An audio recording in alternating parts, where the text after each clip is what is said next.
Vibrant GS study centre में आप लोगों का स्वागत है। देखिए, इतिहास की कक्षाएं संस्थान में संचालित हैं।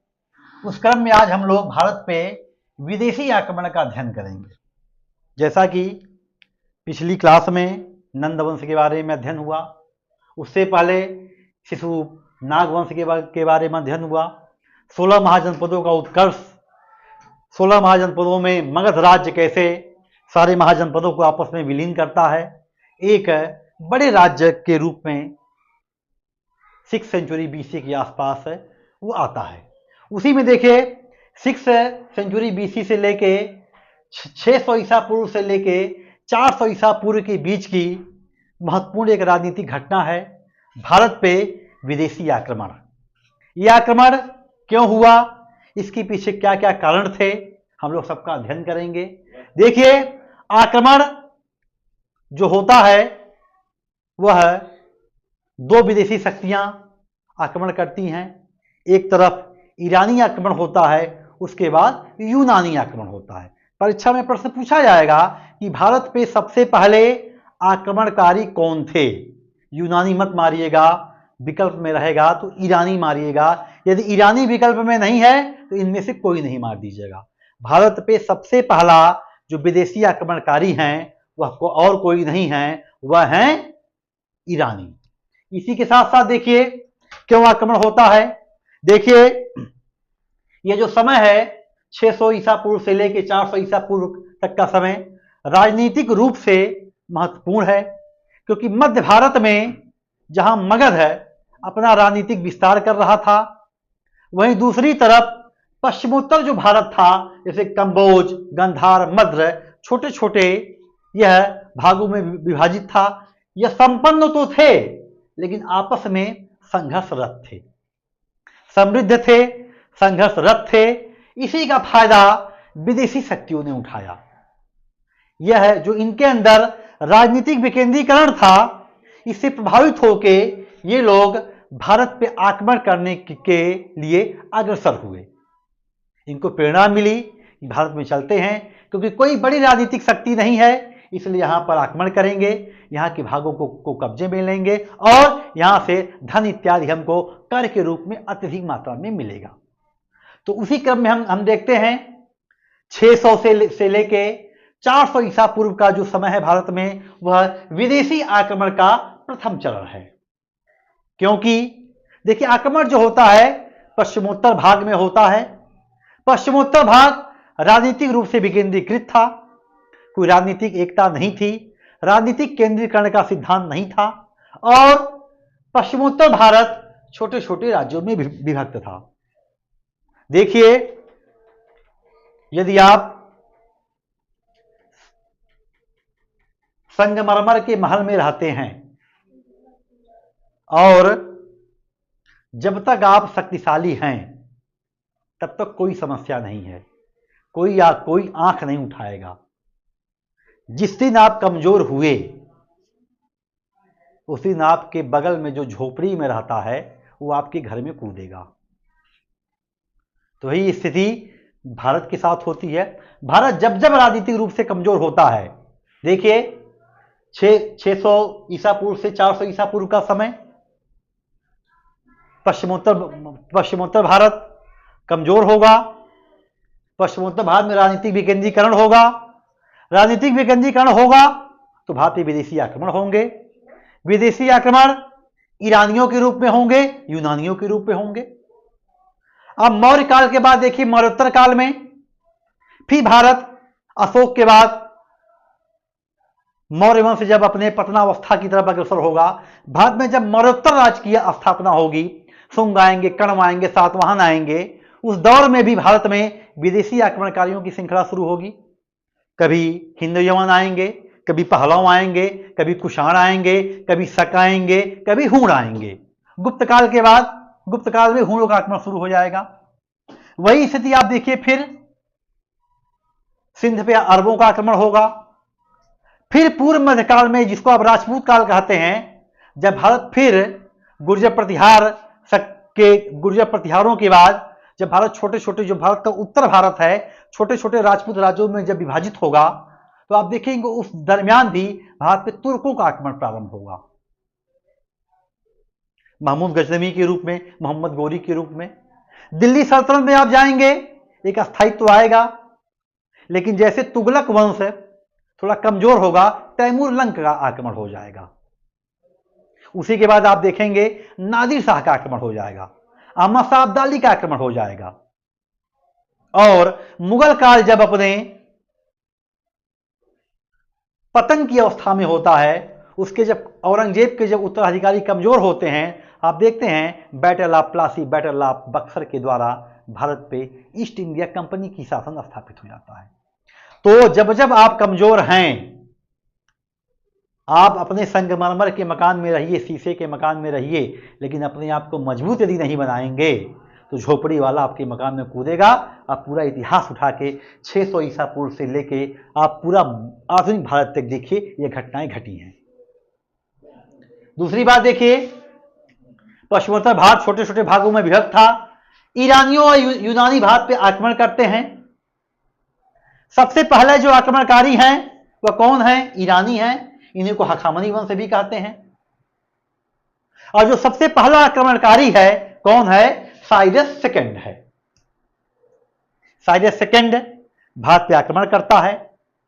बहुत ज्यादा प्रभावशाली आक्रमण नहीं होता है। इस आक्रमण का कोई दूरगामी परिणाम भी नहीं होता है। साइरस द्वितीय के आक्रमण से भारत के ऊपर कोई प्रभाव नहीं पड़ता है। एक प्रकार से कह सकते हैं निष्कर्षतः कि साइरस सेकंड का जो आक्रमण था वह असफल होता है। इसका उत्तराधिकारी होता है दारा फर्स्ट। दारा फर्स्ट के 3 अभिलेख मिले हैं। एक अभिलेख बहिस्तून, एक अभिलेख पर्सिपोलिस, एक अभिलेख नक्शे रुस्तम। 3 अभिलेखों से यह प्रमाणित होता है कि दारा प्रथम ने भारत के ऊपर आक्रमण किया था। देखिए, जो पहला होता है उसके नाम के आगे फर्स्ट नहीं लगाया जाता है, दारा कह लेंगे तो दारा प्रथम से समझ जाइएगा।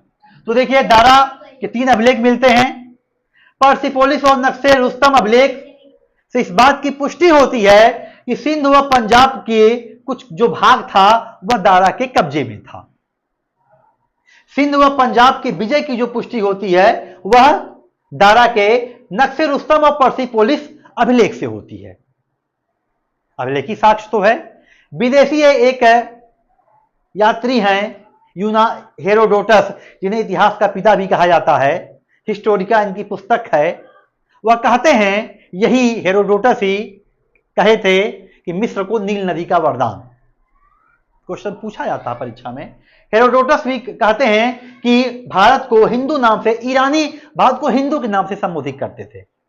हेरोडोटस कहते हैं कि जो भारत था दारा प्रथम के साम्राज्य का 20वां प्रांत था। उनका कहना है कि दारा प्रथम के साम्राज्य में 28 प्रांत थे, उसमें जो 20वां प्रांत था वह भारत था। और 20वें प्रांत में पश्चिमोत्तर भारत की केवल गणना करिएगा, मध्य भारत में आक्रमण का कोई प्रभाव नहीं था, क्योंकि मध्य भारत में घनानंद जैसा मजबूत शासक था, नंद वंश का। इसी के साथ साथ हेरोडोटस यह भी कहता है कि जो भारतीय प्रांत दारा ने जिसके ऊपर कब्जा किया था उससे उसको राजस्व मिलता था, और उसके संपूर्ण राजस्व का करीब 1/3 भाग होता था। 360 टैलेंट संपूर्ण राजस्व का 1/3 भाग कहां से मिलता था? भारत के सिंध व पंजाब प्रांत से, या जहां पर ईरानियों का कब्जा था, या जो भाग ईरानियों के कब्जे में थे। अब देखिए, दारा प्रथम के बाद अगले जो उनके उत्तराधिकारी होते हैं जरक्सीज होते हैं, अंतर जरक्सीज होते हैं। अंतर जरक्सीज प्रथम होगा, अंतर जरक्सीज सेकंड होगा, दारा थर्ड होगा। दारा तृतीय तक भारत का पश्चिमोत्तर भाग का कुछ भाग ईरानियों के कब्जे में होता है। समझ में आई बात? अब देखिए, परीक्षा में प्रश्न पूछा जाता है, यही ईरानी शासक जो अंतर जगसीद फर्स्ट है, इसी का राज्य जो वैद्य है वह है टीसीएस। पूछा जाता है टीसीएस किसका राज्य वैद्य था? टीसीएस ईरानी शासक अंतर्जरक्सीज प्रथम का राज्य वैध था और यहाँ दारा तृतीय तक सिंध व पंजाब से ये लोग टैक्स लेते थे, कर लेते थे, जो उनके राजस्व का कितना होता था, 1/3 भाग। 1/3 भाग बड़ी मुद्रा होती थी, बड़ा धन होता था। इसका मतलब कि सिंध और पंजाब के राज्य समृद्धशाली थे, उसके संपूर्ण राजस्व का 1/3 मिल रहा है, सामान्य बात है। इसी के साथ देखिए, अब देखिए अंतिम जो शासक होता है दारा तृतीय होगा। दारा तृतीय अंतिम शासक होगा। इसी बीच यूनानियों की भी महत्वाकांक्षा जागने लगती है। यूनानी आक्रमणकारी सिकंदर महान, सुकरात का शिष्य, सोचा सारा लाभ केवल ईरानी ही लेंगे, हम इनसे बौद्धिक, हम इनसे बलशाली, हम इनसे उन्नत, तो हमको भी विश्व विजय करनी है। इसी क्रम में सिकंदर महोदय भारत की तरफ रुख करते हैं और उससे पहले उनका मुकाबला जो होगा किससे होगा, ईरानियों से होगा। ईरानियों से जो मुकाबला होगा तो दोनों शक्तियां जब टकराएंगी, आपस में संघर्ष होगा, युद्ध होगा। पूछा जाता परीक्षा में अंतिम शासक दारा तृतीय व सिकंदर के बीच कौन सा युद्ध हुआ था, तो आरबेला का युद्ध हुआ था। समय इसका 331 ईसा पूर्व है। इस युद्ध में सिकंदर ईरानियों को अर्थात दारा तृतीय को पराजित करता है। अब उसकी जो एक ब्रेकर था वह समाप्त होता है। अब भारत के लिए रास्ते उसके खुल जाते हैं। यूनानी आक्रमण की बाद में चर्चा करेंगे। अभी हम लोग देखेंगे कि ईरानी आक्रमण का क्या क्या प्रभाव पड़ता है। ईरानी आक्रमण का क्या क्या प्रभाव भारत पे पड़ता है, भारत कैसे ईरानी आक्रमण से प्रभावित होता है, इसका भी हम थोड़ा अध्ययन कर लेंगे। देखिए, ईरानी आक्रमण से जो सबसे महत्वपूर्ण बात हमारे सामने आती है, भारत एवं पश्चिम एशिया के बीच सांस्कृतिक आदान प्रदान की शुरुआत हो जाती है। ईरानी पश्चिम एशिया से भारत को जोड़ देते हैं, संस्कृतियों का आदान प्रदान होगा। इसी के साथ साथ कुछ यूनानी भारत की यात्रा पे आएंगे, उसमें स्काईलैक्स जैसा यूनानी है, ये भारत की यात्रा पर आएगा। इसी से प्रभावित होके इसी के स्काईलैक्स के विवरण के आधार पर ही हेरोडोटस और टेसियस, जो कि ईरानी शासक का राज्यवैद्य था टीसियस, भारत के बारे में कुछ संदर्भ देगा, कुछ बताएगा, पश्चिम एशिया से भारत का परिचय कराएगा। देखिए, भारत पे जितने भी विदेशी आक्रमण हुए, चाहे ईरानियों के हों, चाहे यूनानियों के हों, चाहे शक हों, कुषाण हों, हूण हों, हिंद यमन हों, पहलव हों, यहाँ तक कि अरब आक्रमणकारी भी हुए, तुर्क आक्रमणकारी भी हुए, मुगल आक्रमणकारी भी हुए, ज्यादातर लोगों ने भारतीय संस्कृति को आत्मसात किया। शक यूनान आए। जब आपको कभी राजपूतों की उत्पत्ति पढ़ाएंगे तो बताएंगे कि राजपूतों की उत्पत्ति के संदर्भ में कई मत प्रचलित हैं। एक विदेशी उत्पत्ति का मत है, एक अग्निकुंड का सिद्धांत है, देशी उत्पत्ति का मत है। तो विदेशी उत्पत्ति के जो मत के समर्थक हैं कर्नल जेम्स टॉड हैं, राजस्थान के बहुत बड़े इतिहासकार हैं। राजपूतों के बारे में इनका शोध रहा है, काफी कुछ इन्होंने लिखा है। उन्होंने कहा है कि राजपूतों की जो उत्पत्ति होती है सीथियन जाति से होती है, और तुलना करते हैं कि राजपूतों की जो कुछ सामाजिक परंपराएं थी, सीथियनों की जो सामाजिक परंपराएं थी राजपूतों से मिलती हैं। जैसे मांसाहार का प्रचलन, युद्ध में यज्ञों का प्रयोग, युद्ध में रथों का प्रयोग, राज दरबार में भाट चारण की रखने की परंपरा राजपूतों में भी थी और सीथियनों में भी थी। इसका मतलब सीथियन के लोग यहाँ के लोगों से रोटी बेटी का संबंध स्थापित किए, उससे जो संतान उत्पन्न हुई और उसको किस जात में रखा जाए, एक नए क्षत्रिय वर्ग का उस समय क्षत्रिय वर्ग के रूप में उनको मान्यता मिली। तो चाहे ईरानी हो, चाहे यूनानी हो, चाहे हिंद यमन हो, चाहे शक हो, चाहे कुषाण हो, वे भारतीय संस्कृति को आत्मसात किए। कुषाण को देख लीजिए, वेमकैट फिशेस, कुजुलकैट फिशेस, कनिष्क बौद्ध धर्म का महान संरक्षक, महायान शाखा का महान संरक्षक, उसी के काल में चतुर्थ बौद्ध संगीत हुई कश्मीर के कुंडलवन में, और हीनयान महायान का विधिवत विभाजन हुआ। कहने का तात्पर्य है कि इन लोगों ने, ये जो विदेशी थे, इन्होंने भारतीय संस्कृति को ग्रहण किया, एडाप्ट किया, और इसकी शुरुआत कहाँ से हो गई? ईरानियों से हो गई, ईरानी आक्रमण से हो गई। ईरानी आक्रमण ने शेष विश्व को भारत से परिचित करा दिया। ईरानी आक्रमण से प्रेरणा लेके यूनानी आए, यूनानियों से प्रेरणा लिए शक आए, कुषाण आए, यमन आए, हुण आए। तो कहने का मतलब है कि भारत शेष विश्व से जो जनजातियां थी, जो एक आक्रमणकारी जातियां थे, उनसे परिचित हुई। इसी के साथ साथ देखिए, एक कहते हैं इतिहासकार कि अशोककालीन जो घंटाकार का गुंबद है, जब आपको मौर्यकालीन कला पढ़ाएंगे तो उस पर विस्तृत अध्ययन करेंगे, इस पर ईरानी प्रभाव दिखाई देता है। कुछ इतिहासकार इस पे सहमत हैं, कुछ इतिहासकार इस पे सहमत नहीं हैं, लेकिन अभी आप मान ये प्रभाव के रूप में इसको जान सकते हैं कि जो घंटाकार का जो गुंबद है, उस पे ईरानी प्रभाव के लक्षण दिखाई देते हैं। यह भी एक ईरानी आक्रमण का प्रभाव था। इसी के साथ साथ जो भारत के पश्चिमोत्तर क्षेत्र में ईरानी आर्यमाइक लिपि थी, उसी से खरोष्टी लिपि का विकास हुआ। पश्चिमोत्तर में उसी से ही खरोष्टी लिपि का विकास हुआ। आर्यमाइक लिपि कहाँ की थी? ईरान की थी। आर्यमाइक लिपि से ही खरोष्टी लिपि का विकास होता है। अशोककालीन दो अभिलेख हैं, एक मानसेहरा है, एक शाहबाज गढ़ी है।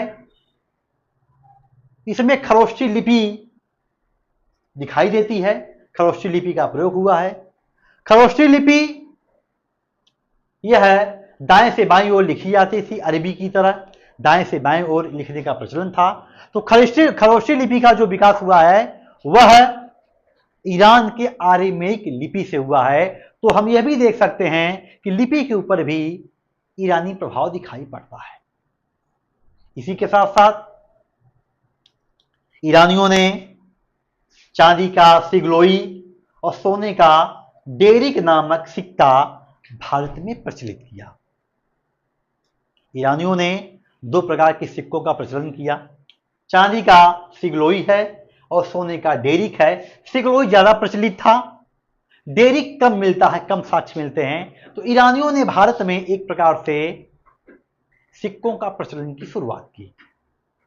देखिए, प्रश्न बनता है कि भारत का सबसे प्राचीन सिक्का बताइए। आहत सिक्के, 6th सेंचुरी BC, जब आपकी अर्थव्यवस्था ग्रामीण से नगरीकृत होती है। नगरीकृत अर्थव्यवस्था की सबसे बड़ी मांग है मुद्रा का प्रयोग अर्थव्यवस्था में। आपकी अर्थव्यवस्था मुद्रा अर्थव्यवस्था में कन्वर्ट हो रही है। अब भारत में सबसे, और अगला प्रश्न क्या बनेगा? भारत में सबसे पहली बार सोने का सिक्कों का प्रचलन किसने किया, या तिथिवार सिक्कों का प्रचलन किसने किया? इसका उत्तर हिंद यमन शासक है। अगला क्वेश्चन, भारत में सबसे ज्यादा सिक्कों का प्रचलन किसने किया सोने के? गुप्त शासक थे, लेकिन उनके सोने के सिक्कों में मिलावट थी। सर्वाधिक थे लेकिन मिलावट थी। और सर्वाधिक शुद्ध सोने का सिक्के का प्रचलन किसने किया? कुषाण शासकों ने किया। तो भारत का सबसे प्राचीन सिक्का आहत सिक्का, तिथि युक्त सिक्का और सबसे पहले सोने के सिक्कों का प्रचलन हिंद यमन शासकों ने किया। सर्वाधिक शुद्ध सोने का सिक्कों का प्रचलन कुषाणों ने किया। सर्वाधिक सिक्कों का प्रचलन सोने का गुप्तों ने किया। सब परीक्षा के प्रश्न हैं, ध्यान से पढ़िएगा। तो चांदी की सिगलोई और सोने के डेरिक सिक्कों से परिचय कराने का जो श्रेय है वह किसको है? ईरानियों को है। जैसे हिंद यवनों ने सोने के सिक्कों से परिचय कराया, तिथि युक्त सिक्कों से परिचय कराया, उसी प्रकार से ईरानियों ने सिग्लोई और डेरिक सिक्कों से परिचय कराया। किसका? भारतीयों का। देखिए, प्राचीन काल में जब किसी भी राजा का, सम्राट का जन्मदिन होता था, उसका केस प्रक्षालन होता था, केस का प्रक्षालन किया जाता था। केस प्रक्षालन की जो प्रथा थी ईरान में भी प्रचलित थी। इतिहासकारों का एक वर्ग कहता है कि जो यह प्रथा अपनाई गई थी ईरान से ली गई थी, जबकि ऐसा नहीं है। सूत्रकाल में जो 16 संस्कार थे उसमें एक संस्कार केशांत होता था, एक संस्कार चूड़ाकर्म होता था। आपको बताएंगे पूरा 16 संस्कारों में गर्भाधान, पुंसवन, सीमांतोन्नयन, जात कर्म, नामकरण, निष्क्रमण, अन्नप्राशन, चूड़ाकर्म, केशांत, उपनयन, तो सारे संस्कार की हम पूरे क्रम से चर्चा करेंगे। लेकिन परंपरा, जब किसी शिष्य का समावर्तन संस्कार होता था उससे पहले उसका केशांत होता था। अब भारतीयों ने ईरान से लिया कि कहां से लिया ये बात की बात है, लेकिन यह इतिहासकार का एक वर्ग है कहता है कि सम्राट के जन्मदिन पर केश प्रक्षालन की प्रथा ईरान से ग्रहण की गई थी। मान लीजिए ली गई थी, यह भी एक सांस्कृतिक प्रभाव था। इसी के साथ साथ ईरानी भारत पे छत्रप प्रणाली लेके आए। छत्रप व्यवस्था जो कि शकों और कुषाणों के काल में बहुत ज्यादा प्रचलित हुए, उन्हें छत्रप प्रणाली अपनाई थी। इसकी चर्चा करेंगे जब हम आपसे शक काल पढ़ाएंगे, कुषाण काल पढ़ाएंगे तो उसकी चर्चा विधिवत करेंगे कि छत्रप प्रणाली क्या होती है, इसके क्या लाभ थे, क्या हानि थे। लेकिन शक कुषाण काल में व्यापक रूप से प्रचलित हुआ। सब मिला के भारत ईरानियों के संपर्क में आया। ईरानी आक्रमण का प्रभाव भारत पे आर्थिक रूप से पड़ा, सांस्कृतिक रूप से पड़ा, व्यापारिक रूप से पड़ा, राजनीतिक रूप से पड़ा। भारत का प्रत्येक भाग इससे प्रभावित हुआ। इसने यूनानियों को भारत में आने की प्रेरणा दी। इसके बाद जो आक्रमणकारी है, यूनानी आक्रमणकारी होंगे और सिकंदर महान भारत पे आक्रमण करेगा। हमारी जो अगली कक्षा होगी हम यूनानी आक्रमण की चर्चा करेंगे।